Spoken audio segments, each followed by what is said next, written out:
Tried using an English wheel. Oh, yes. Is anybody any good at it? Yeah, I made a bit. well, it was once. Well, I was going to make a beeline for you. I tried to make a piece. I tried to make a piece in an English wheel one. It looked like a map of Switzerland with the mountains in.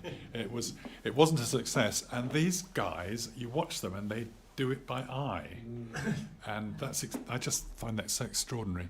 Anybody here ever see Ken Arthur work? I've been down to the Mitchell's workshop and seen them do it there. They make it look easy, don't they? There was one of these left in the sale at Windlesham, and I think it went for £2,000 to £3,000 and went off to the Midwest. The last of an era. Okay, we've heard about the Superleggera framework. Here it is, and you notice the beautifully welded lightweight framework, which has actually been put onto the chassis. I think it may just be resting there. In the background, on the right, we can see a bonnet panel, just perfectly finished.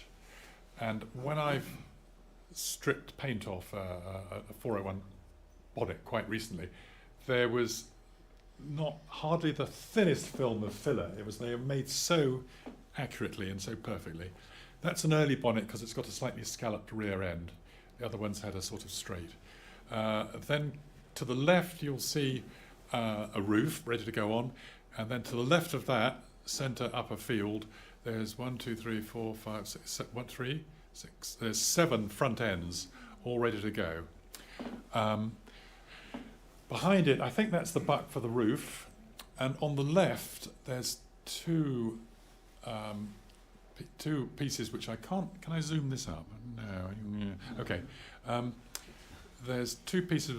We're actually the front end of the front buck, which is detachable, and that's sculpted out of hardwood. So I think there was an element of forming of the metal over it as well as just fitting.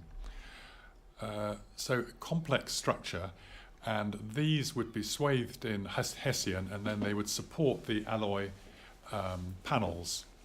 Next one. Here are the alloy panels. Wasn't there a boot lid back there as well? A boot lid? Well, let's have a look. Behind the bucket, the roof back. Boot lid back. Probably, yes. Yes. Stefan, can I ask a quick question? Carry on. Was the same roof buck used for the 405? Pass. We haven't got either of them. Because I think apart from the cutout for the rear window, the shape is very similar actually. Certainly. You do have to squint a bit to see it. Yes. Certainly the drawings we've got of concepts. Yeah. I mean, the first 4-door Bristol was drawn into a 401 profile, and they were trying to see, because the front door is actually quite deep and wide, and they were trying to see if they could fit four doors in. Let's see what else we've got. Okay, so these are the tinsmiths who've been busy on the English wheel, and they're now fitting the panels over the buck for alignment. And look at the lovely join along the roof line. Yeah. Look how fair that is. And we've only got the front half of this buck. We've got this very buck, and that's what we've got it. And my goodness, a bit of sweat, blood and tears. Notice inside the boot there's a sort of vice handle, and when they'd fitted the panels to their satisfaction, the tinsmiths could crank that up and shrink the buck so they can get the panels off. Oh well, this is one for Ollie. They're volumetrically measuring the capacity of the combustion chamber. I don't know what you do if it's wrong, apart from take it all apart and start all over again. Who's a head engineer? Any head engineers here? I think Ollie's. I've done that. What is it? And they were almost crack on. Yeah. 8.5 to 1 compression ratio. Yes. So he's got a burette going, hasn't he? Engine. And he's just seeing what. Anyway, he's got a nice pulley on, and he's rolled his sleeves up, and he's looking quite pleased with himself. But you see, he's on an engine production line, because there's one without the head on next door to it, and this one's got the fuel pump and the flywheel. And what's happened? Oh, wrong button. Now this cheery chap, he's just putting that seam into the roof panel on the 401, and you know, he makes it look easy, doesn't he? He tap, tap, tap, tap. I can imagine how wrong that could go. Okay, here we are. Mass production. Well, I think I can count 7 English wheels there. So they're all working away on the panels. There in the middle is the buck, and minus its front section. Now, I don't know if you recall the images we showed earlier on of the 401 buck and the Brabazon hanger, but it's got like a big sort of big handle on over one of the headlights. And actually the nose section, which is quite a complicated moulding, comes undone, and it can be used. It's hardwood. I think they must have used it for tap, tap, tap, getting the detailed profile right, which would be quite difficult to wheel, but I don't know how you do that. Stefan, Yes, hello. when did they move out of the aircraft factory into the laundry? Pass. Anybody know? I started school in '54, Yes. and they were in the laundry by then. But I know that the laundry went bust about 1950, but I've never found out when they actually moved the car division into the laundry. If that's still in the factory. Yes. I'm not aware of that. I can't say. What have we got? We've got there's a boot buck. Look, Yeah. there's the front end buck of the 401 minus its nose section. There's a string of 401s in various states of assembly. There's probably somebody else. We can zoom it up. Somebody else at the background. I mean, the detail with these professional photographs is fabulous, and they're so well, not just focused and exposed, but composed. It's a pleasure. Where are we? Whoops. No one. That's the middle. That's the middle one. No, just that's it. Good. Okay. Finally, here's the mostly assembled car, and this chap is an inspector who looks very grumpy, and he's obviously not taking any prisoners, and you can imagine him muttering to himself. So this must have added greatly to the cost of car production, because they had a large number of inspectors on the production line checking that everything was perfect. And perhaps that's more important in an aeroplane than in a car, but of course we all benefit from it. Whoops, hang on. What do I do? Doesn't look unlike Eric's story. I don't think it is. I think That's not yeah. Eric's story. Could have been 10 years later when you. And here's the final product. I'll just say that front bumper, many of us know it's a single piece aluminium casting, quite an extraordinary thing to do, and if you've taken one off, there's this length of thick aluminium, yay long, and that would have been hugely impact absorbing, and the early ones were mounted on Alex Moulton's rubber suspension, so they would absorb a Thatcham type low speed impact without damage. I mean, the Touring had nothing like that. The bumpers were sort of attached to the front panels. You can see the rubber seal between the car and the bumper. Yes. You never yes. see that on a restored car. No. They'll No. have a nice flat T section that covers a multitude of sins. Yes. Read on some. Can't mention Bristol cars without you know who, Tony Crook.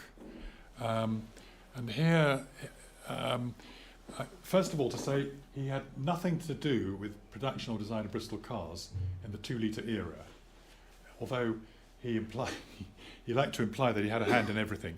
He was a very successful dealer for Bristol, must have been the biggest dealer, and he was a very successful racing driver, and he won between 200 and 300 cups in the 40s and 50s.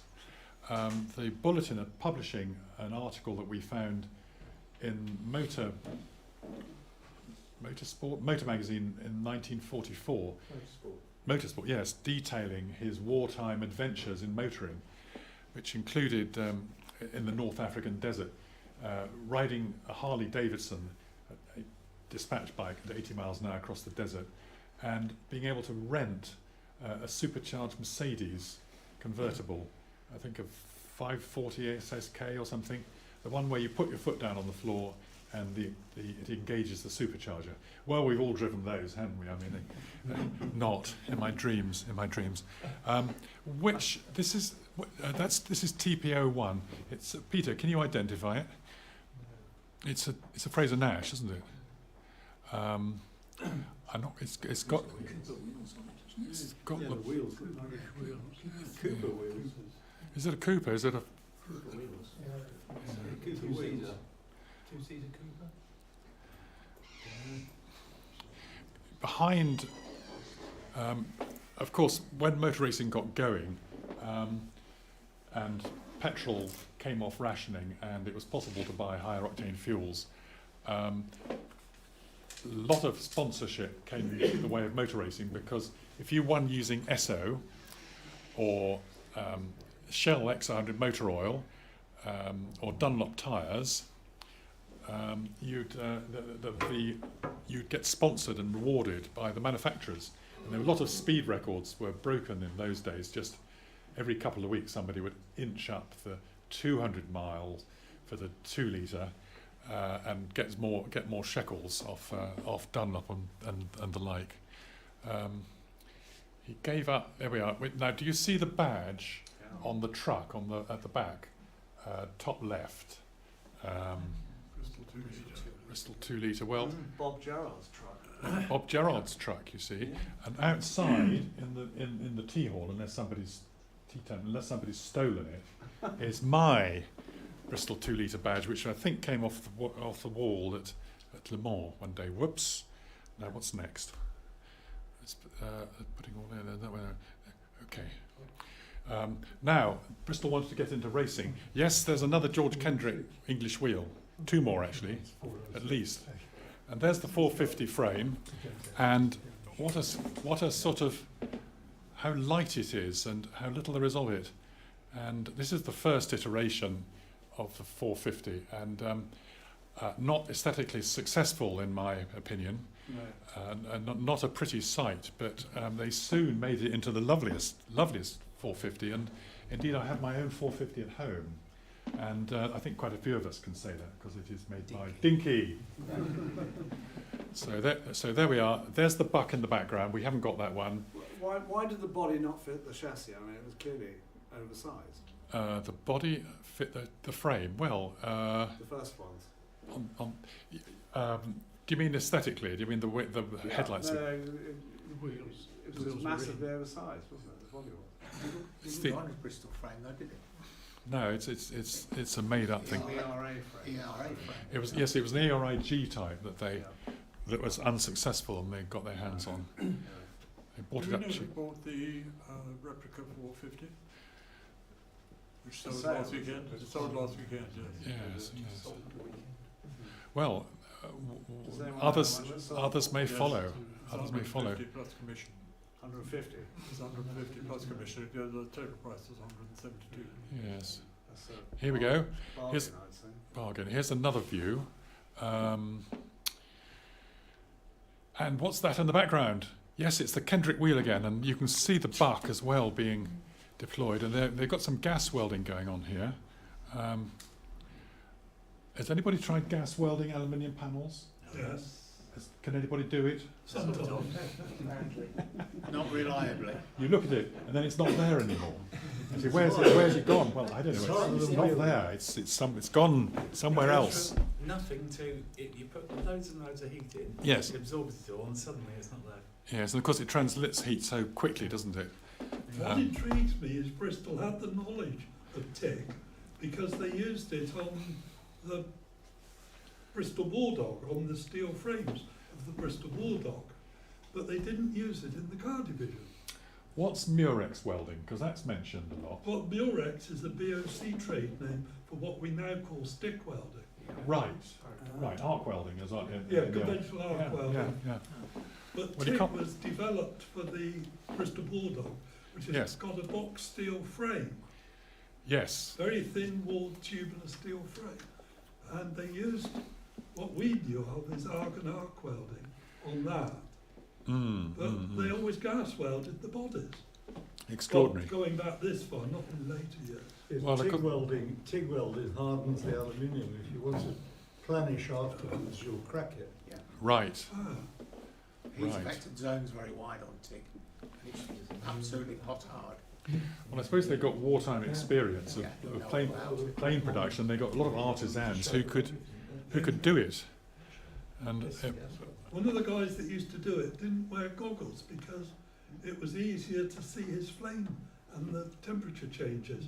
But he went blind not long after. yeah, hands up who's had arc eye. Anybody?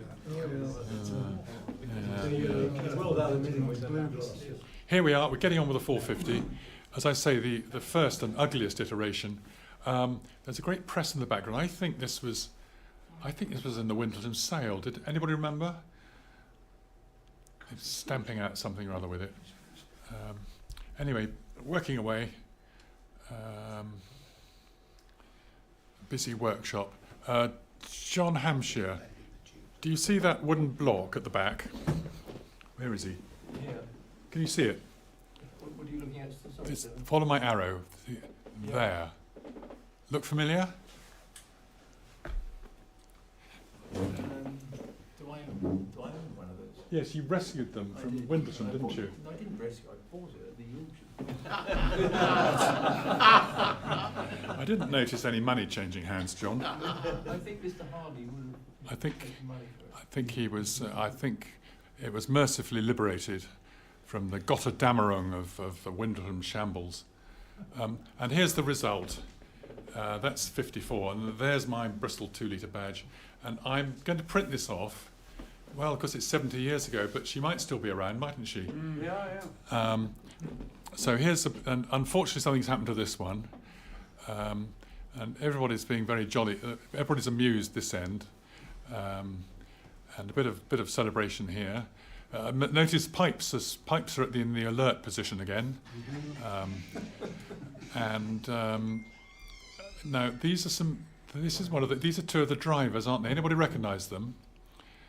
It's not Lance Macklin, is it? I don't know. Can I zoom him up? No, can't say. Anyway, there they are. Their moment of glory.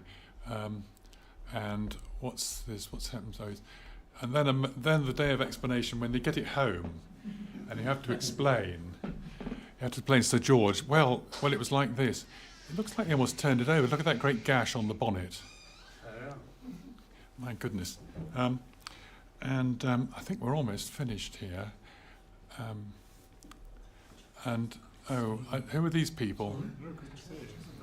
Very good. Well, that's.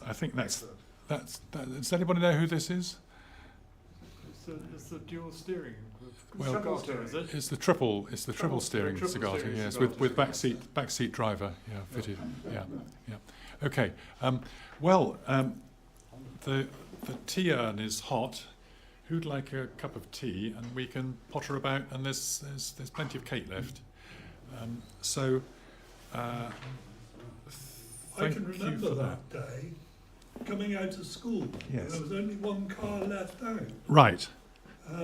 but it would have been sort of 4:15, and I think they just left one out for the school kids to see. Wow. Well, there's certainly very school. I'm just going to get something because we've got something to do next. Bear with me. Sure. There's a prize if you can count how many English wheels he showed in the...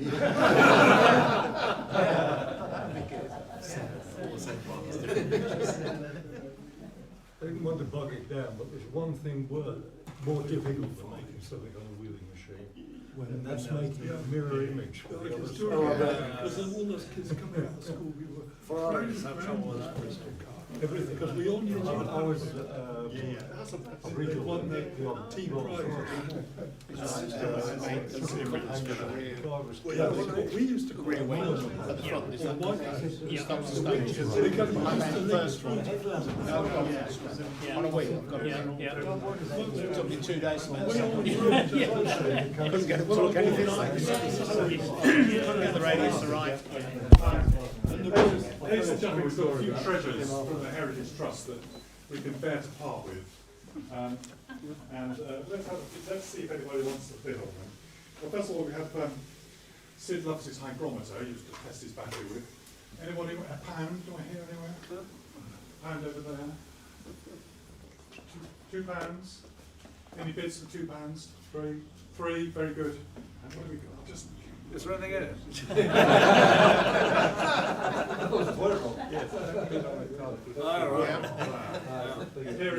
Period piece of the vintage. Many uses, I'm sure. And Sid was the sort of chap. £5. And he advanced on 5 cents. He'd go home and he'd take his telly apart and fix it and make it better. And I don't know if this was used to that. Okay, £6 over here on the right. Ladies and gentlemen, £6. And then we advance on £6. £6. Going.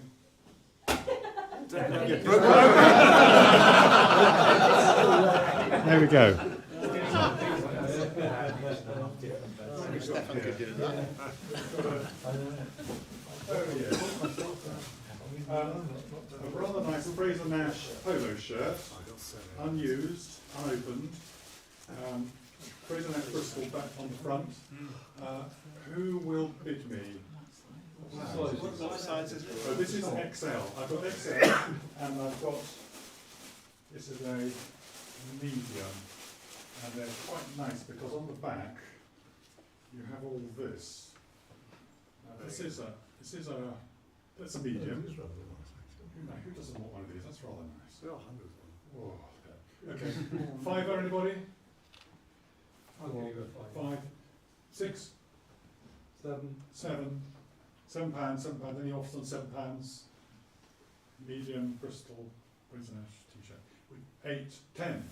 We can cross out the bit that says Fraser Nash and wipe this episode from the history of the cars, can't we? We can ink it out. We've got £10 over here. 11. 12. £12. And that's 13. £13 over here.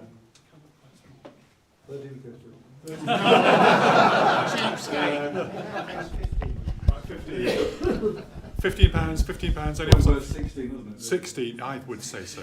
What about the buyer's premium?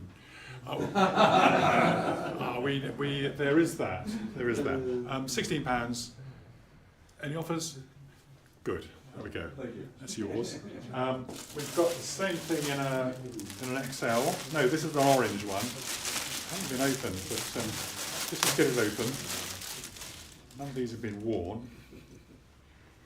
So yes, this is a plain. Oh, there we are. Ooh, what's not to like? The hyphen. That's why they couldn't sell them. These are from the showroom. They couldn't. Okay, £5 anybody? £4. Got to be £5. £5 over here. I'll give you 10 £10 over here. Any offers on 10? £10. 11. £11. £11 it is. There we go. A couple more. Got a charming black one. This is a large. Anybody large? Anybody for a large? I'll give you 10. Fraser Nash Bristol. Tenner. Okay. Tenner it is. Very good. Any more for tenner? Got one or two more here. Okay, here's another large. Fraser Nash Bristol. Green and black. What's not to like? What's not to like? Anybody else? Okay, over here. There we are. Anybody else want to bid for one? I've got a few left. Okay, I've got the whites in medium, and I've got the blacks in large. Keep going.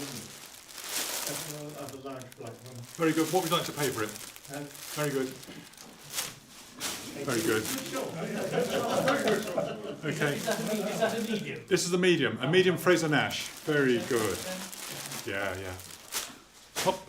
And one, For your wife, yeah, it's useful Christmas presents and things like that, or used for cleaning the windscreen if you get fed up with it. One last bid for this one. This size is a large black. And yeah, very good. Very good. Okay. Bravo. Well, that's enough of that. Now, from Sid Loves' very own Don't throw that one. supply. Hands up who's used the universal avometer. Yes, yes, yes. They're wonderful, aren't they? What is it, an 8? It is just a universal. I think it says Model 7. This is a Model 7.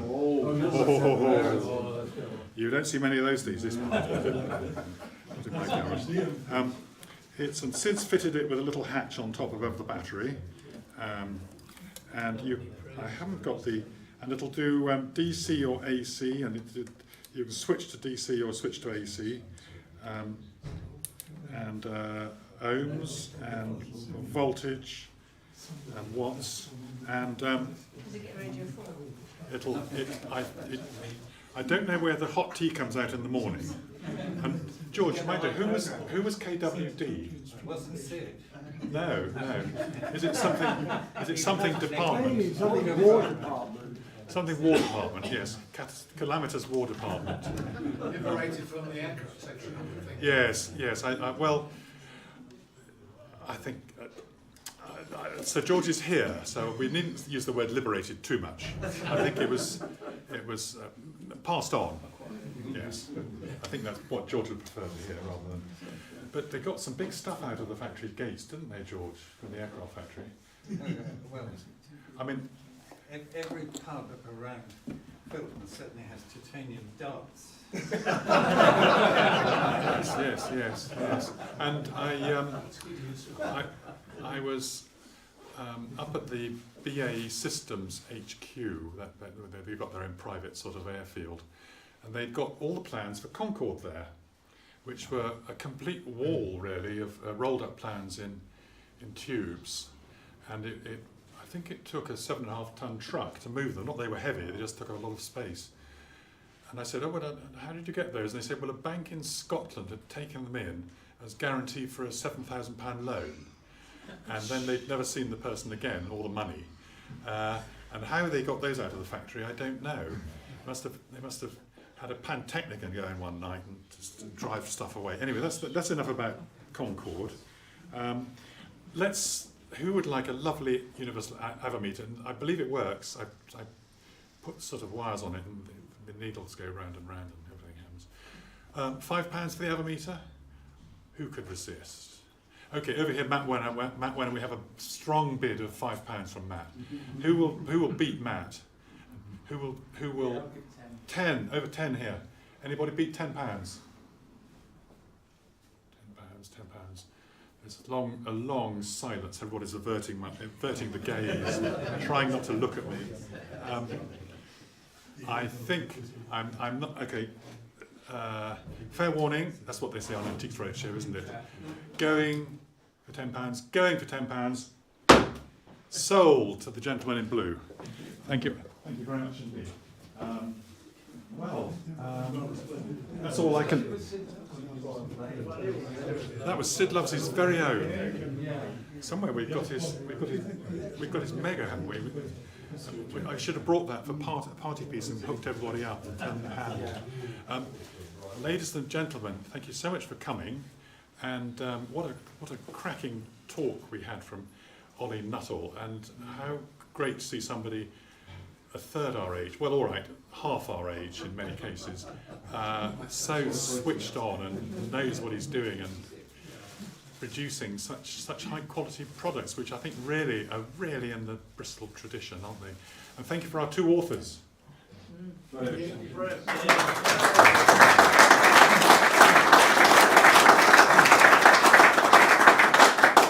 And that's enough. I'll stop rambling on now. That's enough. One thing. Yes. Is anyone going to buy the aerodyne that lingers on the French website?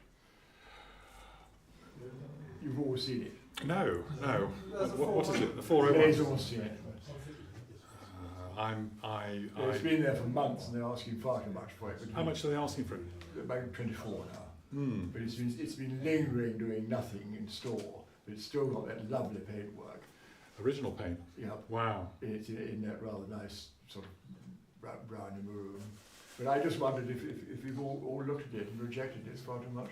Perhaps Les perhaps you've sown the seed of the audience. Perhaps one of us will rush to the car ferry. Well, look at it, just look at it. Just look at it.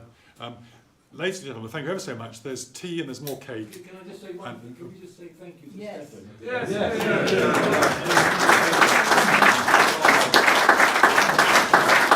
Thanks, Mary Jane, for the cake.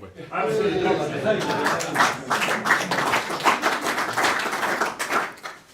I'll pass that on. Well, let's continue with chuntering on and banter, shall we? That's free-form banter. Good one, taste there, huh? More than worth it.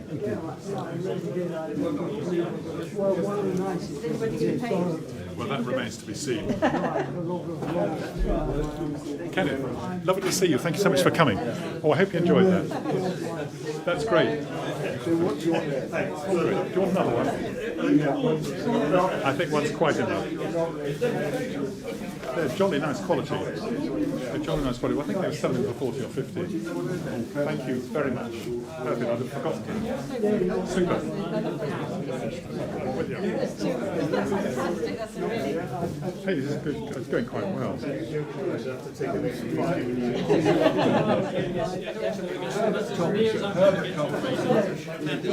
Yes. Stroking, yeah.